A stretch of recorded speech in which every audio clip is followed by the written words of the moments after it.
guys hear from Shaky anymore? Who? He was the cameraman that was at Fox. What's his name? That was called him Shaky. Shaky? Lady? Shaky. Yeah. I don't know if that's a good nickname to have. Yeah, he was there for years. Years. What was the last time you That seen could him? be. Trying to remember everything else. I had stored my phone with Shaky. He used to do stuff with the county too, for the Lincoln County Sheriff. But he came out here plenty of times for arraignments and video and stuff. I know he just retired year before last. At Fox too? Fox. Yeah. Shaky. He lived in off in Milford Road there in Howell.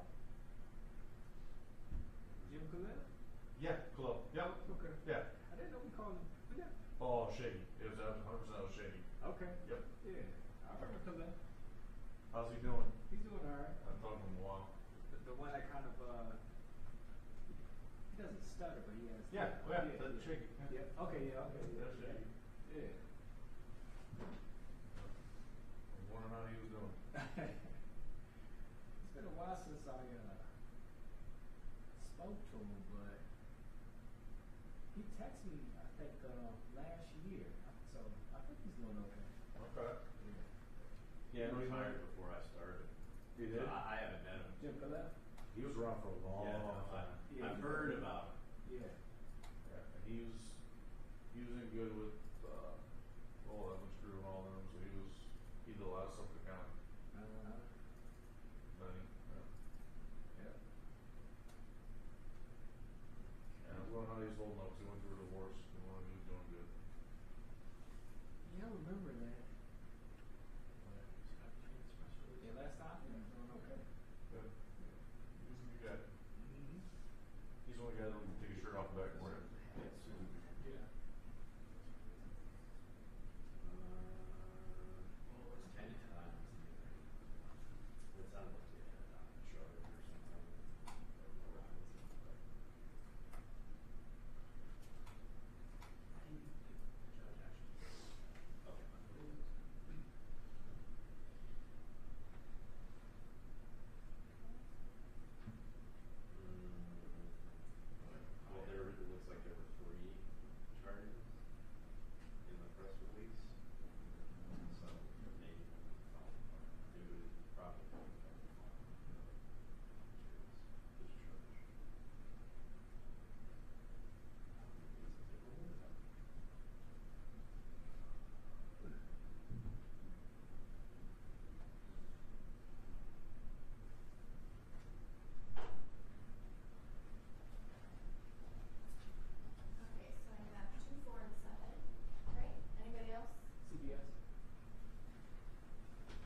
watching next door all morning?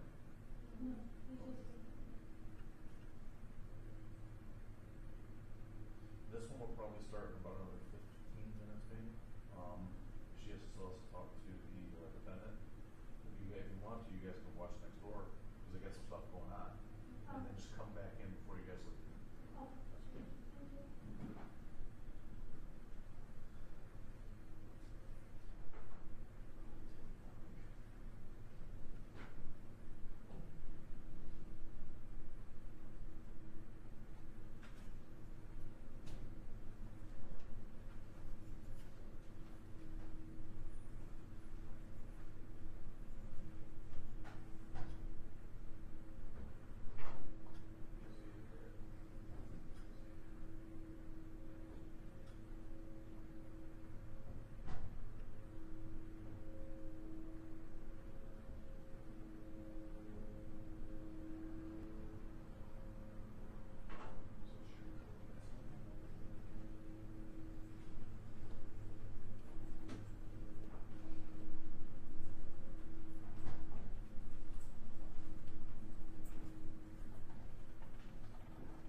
good morning. This is People versus Javion Devontae McKinney.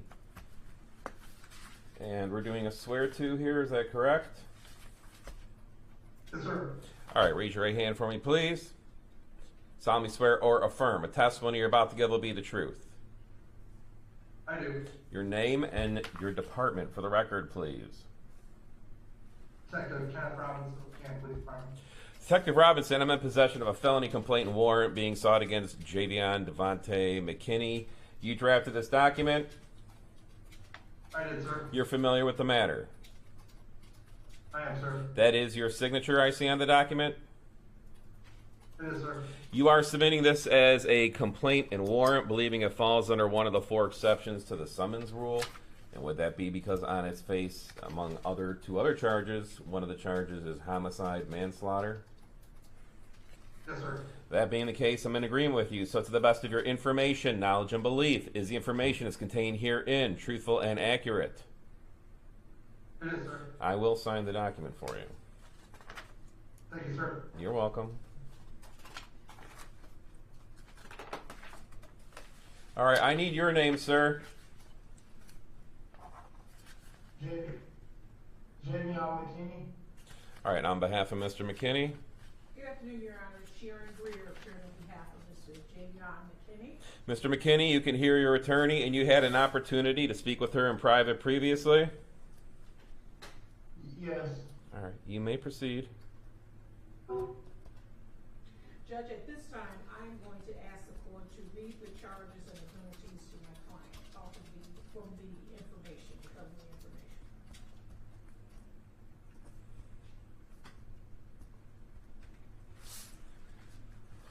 All right, sir, you are facing the following 3 charges. Count 1, homicide, manslaughter, involuntary. More specifically, that you did cause the death of, how do you pronounce the name? Is it Aymira Thomas by committing the following act or acts in a grossly negligent manner: unsafely handling a loaded pistol in the presence of 2 minors, contrary to MCL 750.321. That is a felony punishable by up to 15 years incarceration and or up to a $7,500 fine. DNA to be taken upon arrest. A consecutive sentence may be imposed under MCL 769.36 for each death that resulted from operating a vehicle, vessel, ORV, snowmobile, aircraft, or locomotive. Count 2, weapons, felony firearm. That is a felony punishable by up to 2 years incarceration. That you did carry or have in your possession a firearm, to wit, a pistol, at the time you committed or attempted to commit a felony, to wit, involuntary manslaughter, contrary to MCL 750.227B. So that's a felony punishable by up to 2 years incarceration and or a fine, 2 years consecutively with and preceding any term of imprisonment imposed for the felony or attempted felony conviction. Mandatory forfeiture of the weapon or device per MCL 750.239. Count 3, weapons, firearms, careless discharge causing injury or death. That you did because of carelessness, recklessness, or negligence, but did not willfully or wantonly cause or allow a certain firearm under your immediate control, to wit, a pistol to be discharged so as to kill or injure another person, to wit, Aymira Thomas, contrary to MCL 752.861. That is what we call a high misdemeanor, sir, punishable by up to 2 years incarceration and or up to a $2,000 fine. I'm entering a not guilty plea for you. I want you to keep the following in mind as you go forward. You have the right to the assistance of counsel, at all proceedings, the right to remain silent. Anything you say orally or that you put in writing can and will be used against you in a court of law. You have the right to have your attorney present during any and all questioning to which you consent. The right to have an attorney appointed to you if you can't afford one. Lastly, within 14 days after the date of this arraignment, you're entitled to a probable cause conference. If the matter is not resolved at the time of the probable cause conference, within 5 to 7 days after the conference, you are entitled to a preliminary exam, during which the prosecutor must establish that there's probable cause to believe the 3 offenses were committed and that there's probable cause to believe you committed the offenses. It's not a trial. It is not held for the purpose of determining your guilt or your innocence. It is just a probable cause hearing. So as I said, I'm better than not guilty plea for you. I'm appointing a court-appointed attorney to you. Your probable cause conference date is August the 15th of this year. Your exam date, August the 22nd of this year. Those are Fridays here at the 35th District Court. We are located on Plymouth Road in Plymouth, Michigan. And also joining us via Zoom on behalf of the people. Good morning, Your Honor. APA Jonathan Hitt, bring on behalf of the people, PE. All right, who is going to be making the recommendation with respect to bond and or conditions here? I can handle that, Your Honor. Thank you for the opportunity. So the recommendation of the people is that you impose a monetary bond in this matter. I would leave that up to your discretion in terms of the amount. I would request any conditions include a GPS tether and that the defendant shall not be in the presence of any firearms. As the court is well aware, I'm sure that the bond are twofold to ensure the defendant's appearance at future court dates and to ensure the safety of the community. With regard to the defendant's appearance at future court dates, the defendant is a transient individual. He had just arrived at the townhouse in which this incident occurred earlier that day. He was previously staying with a cousin in Inkster for a period of about a week, but the defendant moved around the area over the last year. To his credit, has additional family ties to the area. He has no prior criminal history or failure to appear history that I'm aware of, and he remained on the scene after his visit. That credit, however, is mitigated by his initial efforts to avoid accountability in this case. He attempted to hide the weapon that he discharged and initially provided false statements to both family members and the police regarding what led to his death. That only leaves his concerns that he will further attempt to avoid accountability by not appearing at future court dates. The defendant is also a danger to the community because it's alleged that he didn't intentionally hurt anyone in this case, but he did knowingly engage in very dangerous conduct. He was possessing a loaded weapon, loaded firearm around his two minor sisters. In fact, he recorded a video of himself playing with that loaded firearm and additional firearm about 40 minutes prior to the shooting, where he was pointing those guns at the phone camera and again recording himself in that manner. 40 minutes later, he winds up accidentally discharging the one firearm that was loaded, hitting his sister in the chest and killing her. That demonstrates a callous disregard for life, safety, and the well-being of others. And given that, I am concerned by his presence in the community, but not so concerned that I'm asking this court to impose some unmanageable bond. So that's why I'm taking it here tonight. Okay, and are you requesting that he not be at or upon any specific place? I am not, Your Honor, simply because I don't have any information that would lead me to believe that he is a specific danger to his family as long as he's not in the presence of that. All right, so you would have no objection to him returning to the location of the alleged incident? I would not, Your Honor. I don't know if he's welcome back to that location, but okay, but you. Your Honor, with the family, Your Honor, if I may, Yeah. I believe the family might be in the courtroom and maybe they're dead. All right. Yes, as his attorney, I'm going to address that. Thank you all. All right. So let me also ask the prosecutor: are you asking at this time no contact with any specific individuals? I am not. All right, detective, is there anything you wanted to add to the prosecutor's request or recommendation? No, sir.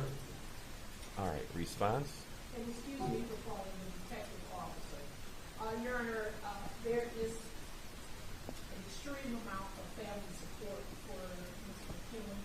His mother is here, his two aunts are here, his siblings are here, and we do know that this is a tragedy that occurred at this home. But they are more than willing to welcome Mr. McKinley back to this home so that he can be there and they can give him the support that he needs. I am asking the court for a GPS tether home confinement.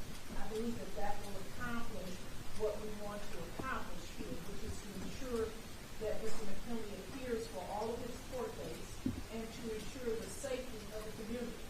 If he is at this address at home where his mother lives and he's not allowed to be out in any other fashion,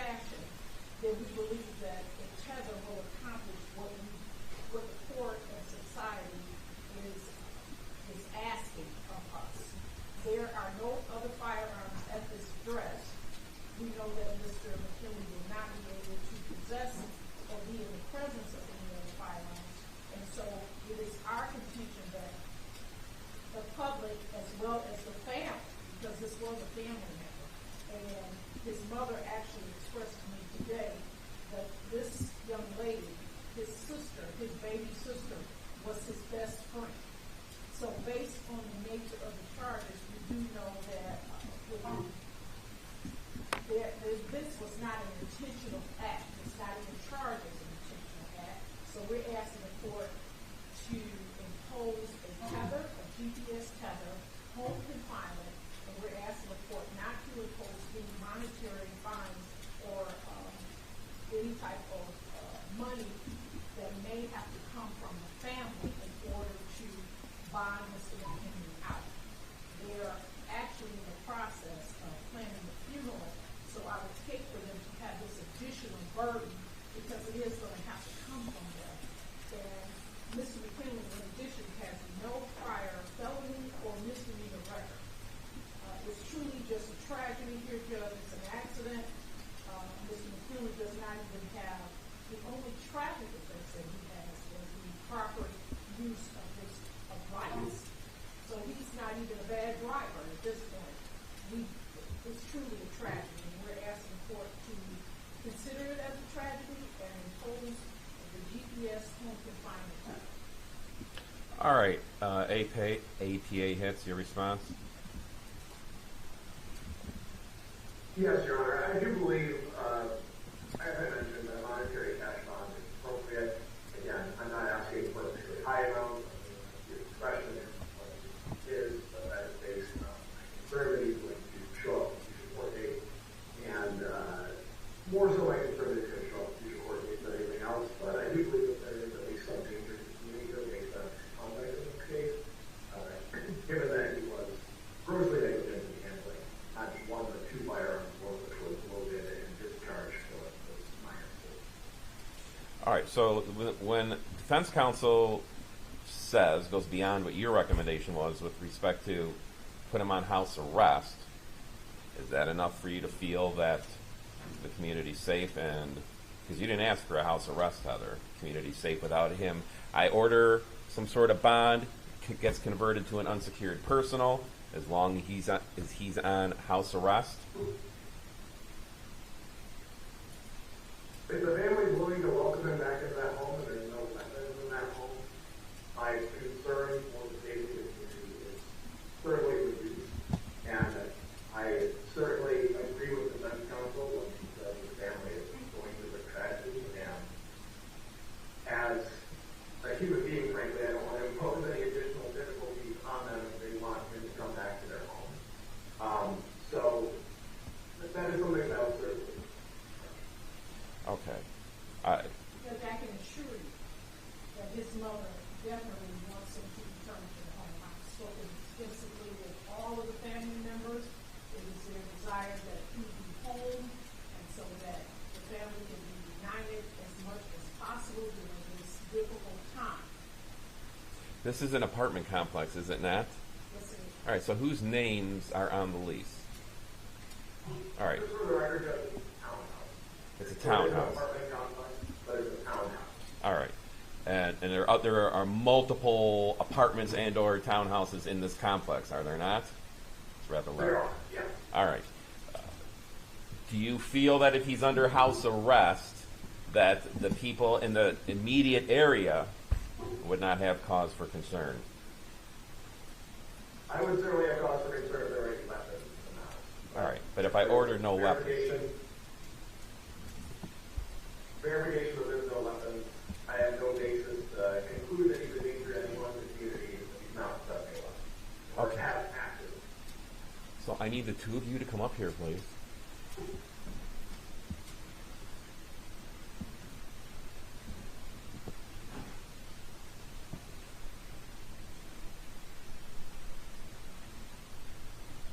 Give me your names. Matthew Luzar. All right, raise your right hands for me. Solemnly swear or affirm a testimony you're about to give will be the truth. All right. So the two of you are on the lease for this residence? Oh, anyone else? Yeah. Who, you're under oath right now. Who else resides there? Well, at the moment, nobody right now, just Previously, it was the two of us, her mother, my siblings, the three of them. and then Davion, and another sister tonight. Will they be residing there going forward? Not by their choice, they don't want to be, because of what happened at the location, they choose not to be at that location anymore. All right, so hold on. Who is this person all of a sudden is butting in? It's family that is very anxious, Greg, and I apologize for them. Thank you. I apologize. So, if I were to allow Mr. McKinney to be placed on a home confinement tether, I would order some sort of bond, and that the bond be amended to an unsecured personal bond, meaning he doesn't have to post as long as he's on the home confinement tether first. Can the two of you assure me, as the two people responsible for that location, you will not allow anyone else to reside there, or I don't even want anyone visiting there while this matter is pending? Does that provide comfort to the people? Yes, Your Honor. All right. Anything else, anyone, Detective, is there anything you wanted to add with respect to the bond other than what's been said at this point? No, sir. All right.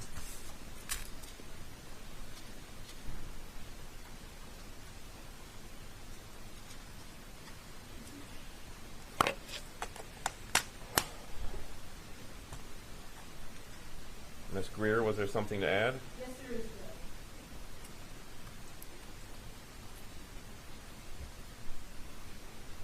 I'm just conferring with his mother at this moment, just so we make sure that everything is clear and concise.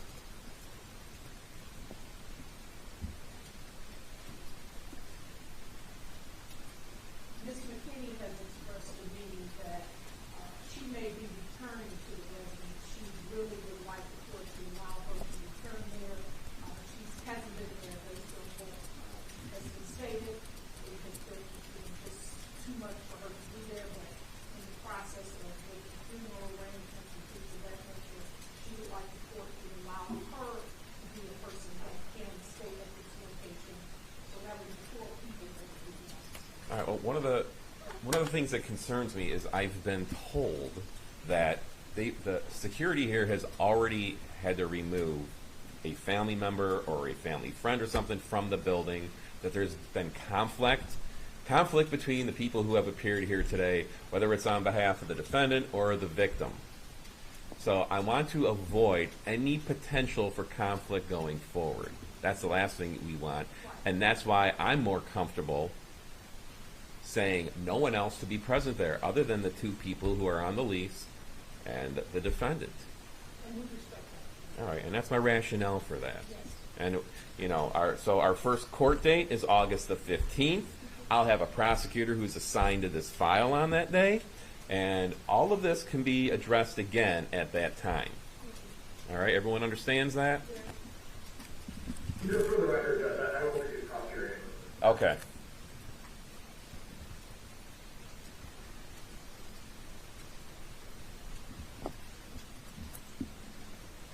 All right, Mr. McKinney, you can hear me and you're paying attention? Yes.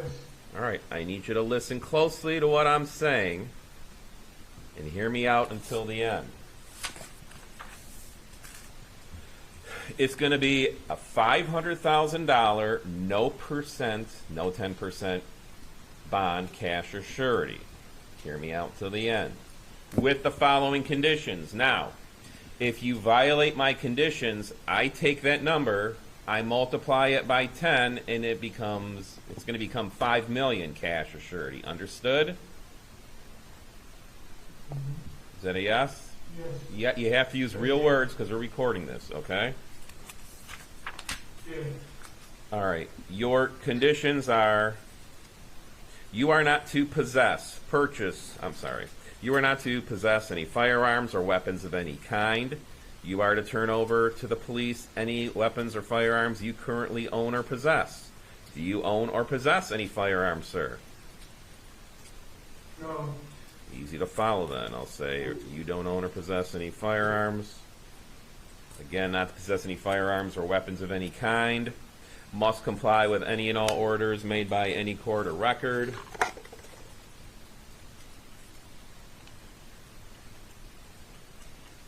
There's no allegations, drugs, or alcohol were involved in this. Is that correct, Mr. Hitz? No, Your Honor, but just for clarity, I would request that be expanded beyond Mr. McKinney not being able to possess firearms of any kind, but there not be any firearms committed in that town locally confined to.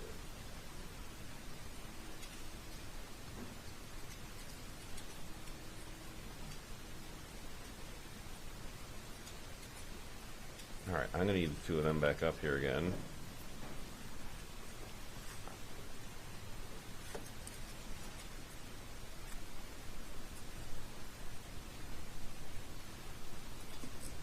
All right, give me your names again, please.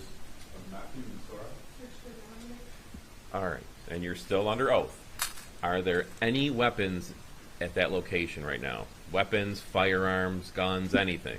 No firearms. I do have several swords that I can remove from the property. All right. How many swords? There's collections up here that are waiting for, so, 15 swords and knives. Maybe 20. All right. Mr. Hitz, are you asking those be immediately turned over to the police? Not asking that they be turned over to the police, but I think it's a good idea that any weapons or dangerous involved. So you're not asking that to be placed in the custody of the police, you're just trusting that he'll have them removed from the location? Yeah, otherwise it'd be a violation of his bond. I think that individuals that are not involved in this, I have no reason to believe they're not involved in it. All right, so But if it's 4 months away, that I don't think there's an issue. well, I think as long as they're in the custody of the police while this matter's pending, I think it's just it's safer than everyone trusting you're going to give them to someone. You give them to a friend, and then who knows if the friend's going to be responsible for them. I know the police will be responsible for them. All right, so you're going to voluntarily turn all those over to the police, sir. Is that correct? Yeah. Immediately. is there time limit on that, that's from far? I would like that done definitely before Mr. McKinney returns to the residence. Okay. All right, so we'll make sure arrangements are made before you walk out the door here today. Okay. All right. Before your release, you are to be placed on a home confinement tether. You can go to and from court only.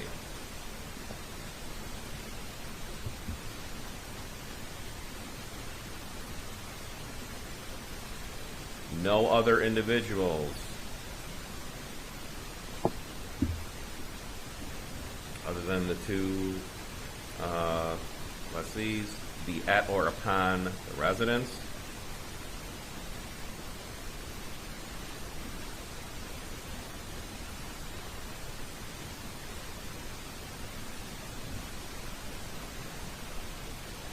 I don't want anyone loitering outside, wanting to talk in the parking lot or any of that stuff. Nobody there, understand?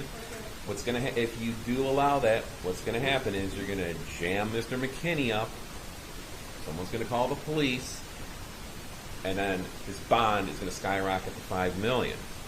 All right? And again, this can all be addressed on the 15th when everyone comes back to the court. If she has a question again, his mother.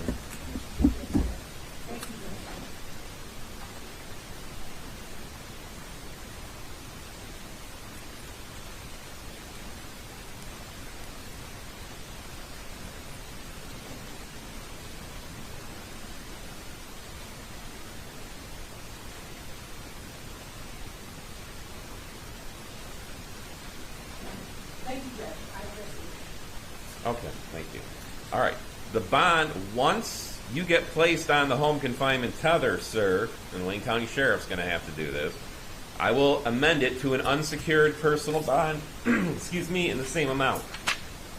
So, right, it's going to go from it being a $500,000 cash or surety bond to an unsecured personal bond in that same amount, which means you're promising me you're going to follow all these orders and you're going to show up without you having to post anything. You just have to get on the tether first. Do you understand everything I'm saying to you?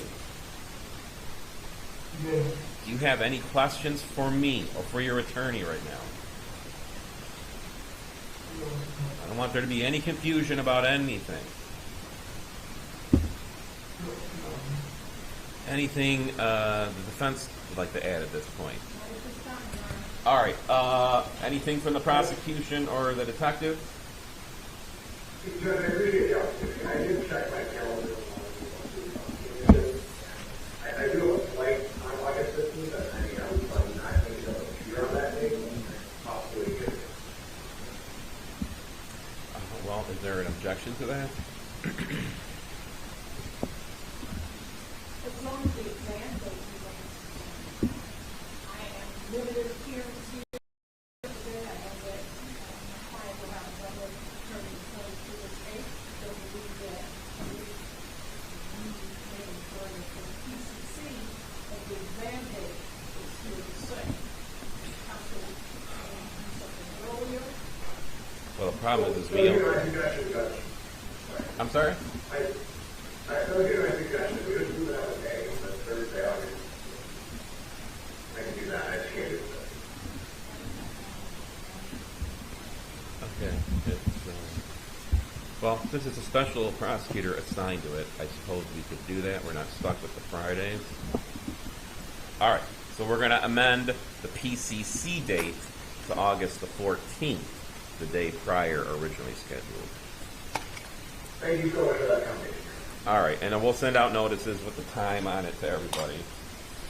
Anyone else have anything to say or any questions? Judge, Nothing on that, people. Thank you.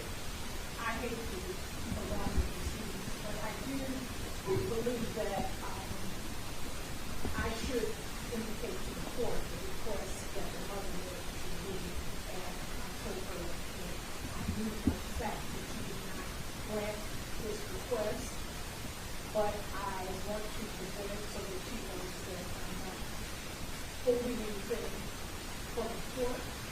She asked that her son be allowed to go to the funeral home, and I specifically told her home confinement is home confinement, and he did not entertain my request. All right. So here's an explanation of why, when we do an arraignment, ma'am, we have a prosecutor with us, as we do here with Mr. Hitz, and it's either a prosecutor or a detective, someone from the police department, or both. We have both at this time because they're the ones who do investigations into the cases, not the judges, okay? I'm a different branch of the government. I don't bring charges against people. I have no lawful authority to arrest people, prosecute people. Different branch of the government. They bring allegations to me. I'm going to assume, because this incident date was back on the 29th, they've been spending all this time doing an investigation, gathering information, and they have the advantage of knowing things that I have no knowledge of whatsoever. And that's why the judge typically relies heavily upon a prosecutor and or a detective or officer in charge in coming to a conclusion on what bond and or conditions are going to be.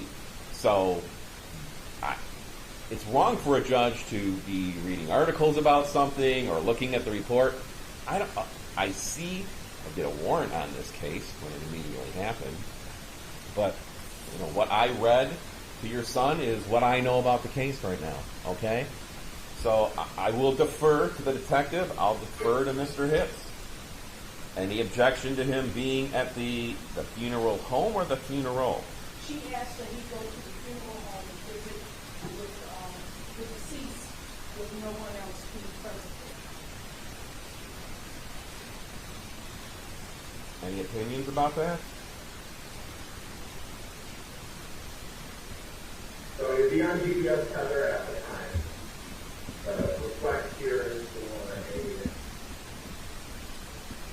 a young man who grossly negligent in handling a firearm when he chooses to lost their rights. I can tell you there'd be. I'm sorry, I'm going to interrupt you, but there would be an additional hoop to jump through, and that is, he would have to be taken off the home confinement tether, put on a global GPS tether, and then he could leave to go there, and he'd be monitored to ensure that he's only going to the funeral home and then coming back. And then once he gets back, he has to be placed back on the home confinement tether. And I'm thinking that might be very problematic. Yeah, logistically, I don't see it happening. I think there's going to be getting a linear and going out without cash on, which was my original request. Do I have an issue with it generally? A perfect world would make everything work out and just him could go leave the loss of his district. I wouldn't have a problem with that, but I think the problem is with the logistics. So, well, I mean, if you did not request home confinement. I presented it to you. You're the one. I don't know how many hours have you put in this case so far. I am probably not fit. What did he just say? Yeah. So you know much more about it than I do. So you made a recommendation. The defense counsel said, "Let's put him on home confinement," and if that's the case, maybe would you consider him not posting? So you knowing everything. Because I will typically defer to the people who know more about the case than I do, and more than the defense knows. You're comfortable with this, or are you telling me you want me to order some sort of cash bond or bail, cash or surety? Right, I am comfortable with it. What I was referring to is the typical use of All right, and it does. It's just going to make...